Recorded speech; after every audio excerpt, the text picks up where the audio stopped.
Hi, my name's Lydia. I'm a Kroniki Reiki Master and Energy Channel, and this is today's live recap from today's live. This is part 1. There should be 3 parts today, and I'm thinking they're going to be a little quicker. So, getting right into it.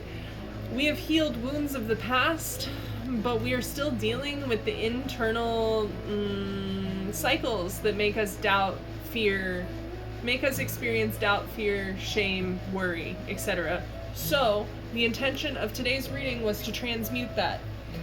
So, as we've begun to have more of a grasp on controlling our emotions, we've noticed that there's this inner conflict and that we're kind of like battling everything that comes up. And in doing that, we've actually neglected to go within. You see, we're not rushing forward with this I can fix it mentality anymore, but we're still not spending the time going in. We're still moving too fast to actually like stop and experience what's happening. And in turn, we're missing how much potential we have just lying within us. So, if we can turn this Five of Wands energy, this like conflict internally, into play, and we can allow ourselves to get really like deeply intimate with our like truest selves and get in there, then we're going to no longer feel as though we are left out in the cold. We're not going to feel abandoned anymore. We're actually going to feel like warm and cozy inside, because our emotions are our guidance. We have a deep intuition, and that is guiding our fate.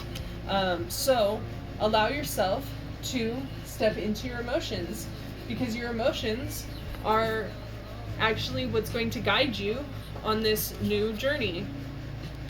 Okay?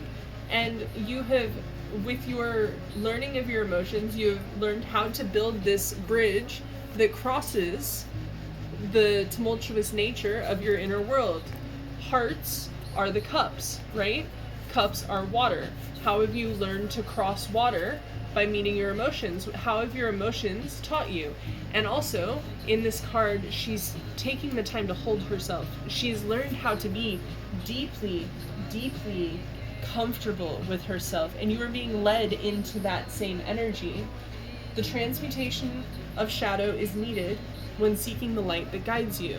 So we're going to get into how much light you have trying to shine through, but in order for you to be prepared for this new beginning, this next chapter, you have to know how to equip your emotions as teachers. You have to learn how to work with them. You can't just pretend they never existed. I mean, you can, but would you like to experience this path that's laid out before you? Because when we get into the other 2 parts, it's beautiful. Like, there's beautiful energy, but the entire thing is going to ask you to go within, and we're going to keep going within in each part, so buckle up. You've planted the seeds. Okay, it's time to like tend to it. In the other deck, the guy is watering these. Allow yourself to facilitate the growth of the seeds that you've planted, and allow your inner resources to overpour into your life.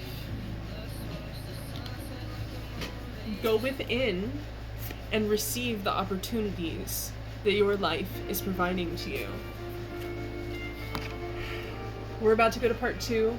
Part 2 really goes into some connection stuff. So make sure that you are focusing internally for what we're moving into, and I will see you in part 2. I love you so much. Bye.